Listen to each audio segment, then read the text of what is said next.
Hello viewers, আসসালামু আলাইকুম। স্বাগত জানাচ্ছি সবাইকে দেশি রান্না দেখার জন্য। আজকের আয়োজনে রয়েছে সম্পূর্ণ ভিন্ন রকমের একটা কারি রেসিপি, আর সেটা হচ্ছে চিকেন উইংস কারি। এটা তৈরি করা কিন্তু খুবই সহজ, ঘরে থাকা কিছু উপকরণেই তৈরি করা যাবে আর খেতে ভীষণ ভালো লাগে। রুটি, পরোটা, ভাত, পোলাও কিংবা খিচুড়ি অথবা নান রুটির যে কোনো কিছুর সাথেই বেশ ভালো লাগবে এটা খেতে। অন্যরকম একটা আনকমন রেসিপি, মেহমান আসলে অথবা যে কোনো ওকেশনেও আপনারা ঝটপট এটা তৈরি করতে পারবেন। আশা করছি আমার আজকের রেসিপিটি সবার খুব ভালো লাগবে। ভালো লাগলে চ্যানেলটি সাবস্ক্রাইব করে পাশে থাকা বেলটি বাজিয়ে রাখুন পরবর্তী রেসিপির আপডেটের জন্য। তাহলে চলুন দেখে নিচ্ছি রেসিপিটি। প্রথমেই আমি চুলায় একটা প্যান বসিয়ে দিয়ে দিচ্ছি 1/3 কাপ পরিমাণ রান্নার তেল। এবার দিচ্ছি 1 কাপ পরিমাণ পেঁয়াজ কুচি। পেঁয়াজ কুচিটাকে তেলের সাথে একটু ভালো করে ভেজে নেব, তবে লক্ষ্য রাখতে হবে যেন পেঁয়াজ কুচিটা বাদামি করে না ভাজা হয়। মিডিয়াম আঁচে পেঁয়াজটাকে আমি ভালো করে ভেজে নিয়েছি। এবার দিয়ে দিচ্ছি কিছু গোটা মশলা, 3-4টা এলাচ, 3-4টা দারচিনি, 2টা লবঙ্গ, 2টা গোলমরিচ। এবার আমি গোটা মশলাটাকে ভালো করে ভেজে নিচ্ছি। গোটা মশলাটা যত ভালো করে ভাজা হবে খুব সুন্দর কিন্তু একটা ফ্লেভার আসবে। দিচ্ছি 1 চামচ পরিমাণ আদা রসুনের পেস্ট। এবার আদা রসুনের পেস্টটাকেও ভালো করে ভেজে নিচ্ছি। এতে করে কিন্তু আদা রসুনের যে একটা কাঁচা গন্ধ আছে সেই গন্ধটা আর আসবে না, খেতেও বেশ ভালো লাগবে। যে কোনো মশলাই যদি একটু ভালো করে ভেজে নেওয়া হয় তাহলে কিন্তু কারির কালারটা খুব সুন্দর আসে আর টেস্টটাও ভালো আসে। ভাজা হয়ে যাওয়ার পর 1/2 কাপ পরিমাণে পানি দিয়েছি। যেহেতু আমি এখন গুঁড়া মশলা দেব, পানি না দিলে মশলাটা পুড়ে যাওয়ার চান্স আছে। 1 চামচ পরিমাণ হলুদ গুঁড়ো, 1 চামচ পরিমাণ লাল মরিচের গুঁড়ো, 1/2 চামচ পরিমাণ ধনে গুঁড়ো দিচ্ছি।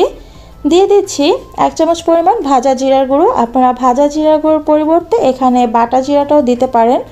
মশলাটাকে খুব ভালো করে কষিয়ে নিচ্ছি। এতে করে মশলার কাঁচা গন্ধ আসবে না আর তরকারির টেস্টও অনেক ভালো আসবে। দেখতে পাচ্ছেন মশলাটা কিন্তু কষানো হয়ে গেছে, পানিটা শুকিয়ে গেছে আর তেলটাও মশলা থেকে সেপারেট হয়ে গেছে। এখন দিয়ে দিচ্ছি চিকেন উইংস। সবগুলো উইংস দিয়েছি। এবার দিচ্ছি পরিমাণ মতো লবণ দিয়ে একটু ভালো করে মিশিয়ে নিচ্ছি। এখানে আমি প্রায় 400 গ্রামের মতো চিকেন উইংস নিয়েছি।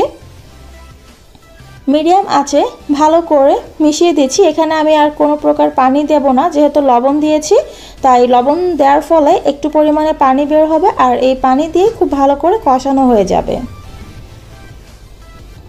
প্রায় 7-8 মিনিট পর ফিরে এসেছি, ঢাকনাটা তুলে নিচ্ছি। অল্প পরিমাণে পানি বের হয়েছিল, সেই পানিটা কিন্তু শুকিয়ে গেছে আর উইংসটাও খুব ভালো করে কষানো হয়ে গেছে। এবার আমি দিয়ে দিচ্ছি পানি। যেহেতু আমরা এখানে খুব বেশি একটা ঝোল রাখবো না তাই 1 কাপ পরিমাণে পানি দিচ্ছি, এই পানিতেই হয়ে যাবে। চুলার আঁচটাকে বাড়িয়ে দিয়েছি, বলক আসা পর্যন্ত অপেক্ষা করছি। বলক আসার পর ঢাকনা দিয়ে ঢেকে দেব আর চুলার আঁচটাকে মিডিয়াম করে দিচ্ছি। মিডিয়াম আঁচে 5-7 মিনিট রান্না করব। প্রায় 8 মিনিট পর ঢাকনাটা তুলে নিয়েছি। পানিটা যেটা দিয়েছিলাম সেটা কিন্তু প্রায় শুকিয়ে এসেছে আর উইংসগুলো খুব ভালো করে সেদ্ধ হয়ে গেছে। এবার দিয়ে দিচ্ছি 1/2 চামচ পরিমাণ ভাজা জিরার গুঁড়ো। এতে করে কিন্তু খুব সুন্দর একটা ফ্লেভার আসবে। এর থেকে আমি আর বেশি শুকাবো না, এই পরিমাণ ঝোলই রাখবো। এবার আমি ভালো করে মিশিয়ে কারিটা নামিয়ে পরিবেশন করে দেখাচ্ছি। তৈরি হয়ে গেছে ভীষণ মজার চিকেন উইংস কারি।